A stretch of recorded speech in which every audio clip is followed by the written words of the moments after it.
පිල්මි කෙනෙක් මොකක්ද ධනරාජා කියලා ඉන්න.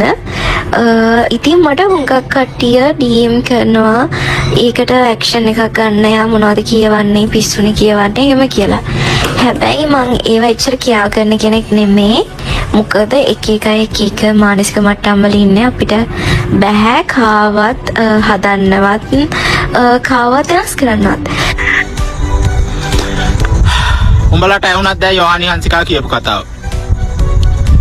ගොඩක් කට්ටිය එයාට ඩිරෙක්ට් මැසේජ් කරලා කියනවලු ධනරාජා කියලා එක්කෙනෙක් එයාට ඩිස්රෙස්පෙක්ට් කරනවා අරවා මේවා කියලා.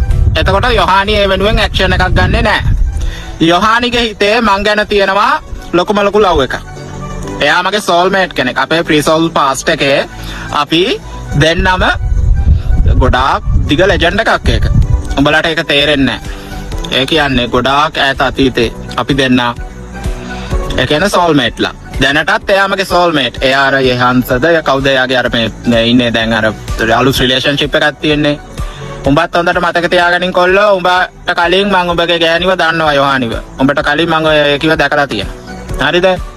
උඹට පස්සේ තමයි යෝහානිව හම්බ වෙන්නේ. හරිද? අනික යෝහානි හංසිකා හෙට්ටිආරච්චි මට තියෙන ආදරේ වැඩිකමට තමයි ඇක්ෂන් එකක් ගන්නෙ නැත්තේ මං වෙනුවෙන්. බලපල්ලා. මං වෙනුවෙන් යෝහානි කීයටවත් ඇක්ෂන් එකක් ගන්නෙ නැහැ.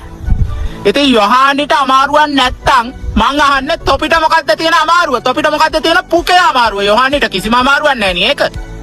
යෝහානිට එක ගානක්වත් නැහැ. එතකොට රටේ ලෝකේ ඉන්න පොරවල් වෙන්න හදන ගොම්මකොන් කුම්බාණ්ඩ හුත්තිගේ පුතාලට පුදුම අමාරුවක් තියෙන්නේ. මේ අහපන්.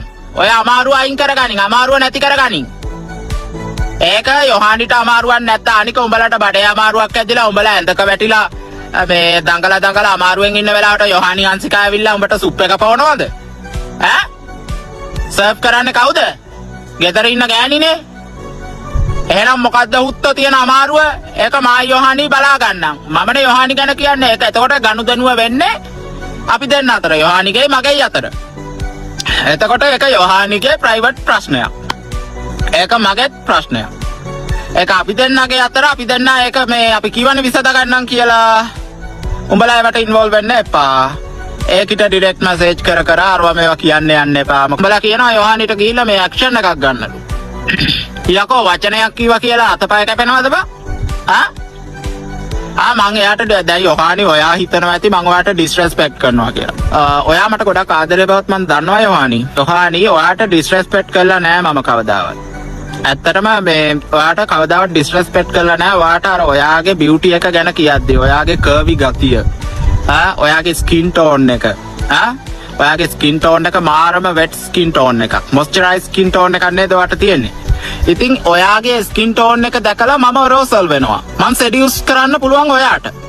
ඒක බලලා ඇත්තටම මම ඔයාගේ බියුටි එක ගැන කතා කරනවා. ගර්ල් කෙනෙකුට රෙස්පෙක්ට් කරනවා නම් ගර්ල්ස්ලා ගැන කතා කරනකොට ලේඩිස්ලා ගැන නැත්නම් වුමන් ගැන කතා කරනකොට එයාට අනිවාර්යෙන් කිස් එකක් දෙන්න ඕන.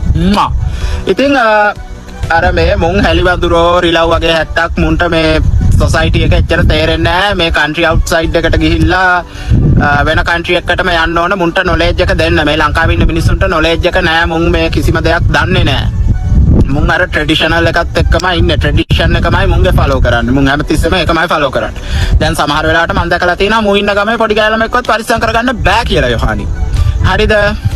මුන්ගේ මේ ට්‍රැඩිෂන් එකත් එක්ක යන හින්දා තමයි ඒක වෙලා තියෙන්නේ. ඇත්තටම මුන් හැලිවඳුරෝ. යෝහානි මං ඔයාට කිස් කරනවා.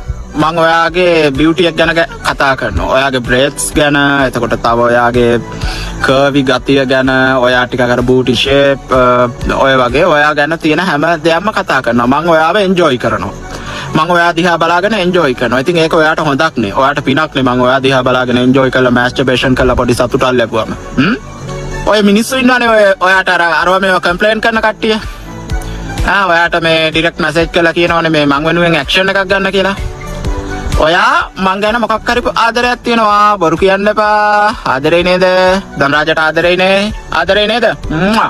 ඒ ආදරේ හින්දා තමයි ඔයා මං වෙනුවෙන් ඇක්ෂන් එකක් ගන්නෙ නැත්තේ. good girl. මේ ඔය බුරණ එක බල්ලෙකුටවත් මං බය නෑ යෝහානි.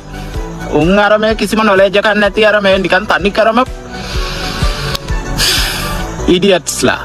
ඉතින් උන්ට ඉතින් ආය අමුතුවෙන් කියලා දෙන්න දෙයක් නෑ. ඉතින් උන්ට කොච්චර කිව්වත් ඒක ඔළුවට ගන්නෙ නෑ. උන් යන අර සොසයිටි එක වැරදි. ඔයත් උන්ගේ තාලෙට වැටෙන්න එපා යොහානි. ඉතින් යොහානි මගේ හිතේ ඉන්න එකම චරිතය ඔයා. මට ඔයාව දැනෙන්නේ soulmate කෙනෙක් වගේ, bestie කෙනෙක් වගේ, girlfriend කෙනෙක් වගේ, wife කෙනෙක් වගේ, එක්ක mother කෙනෙක් වගේ. ඔයාව ගොඩාක් varieties වලින් මම ඔයාව දකින්නවා. එක එක types වලින්. Okay? වෙලාවකට ඔයා මට song එකක් වගේ, එක එක patterns වලින් එක එක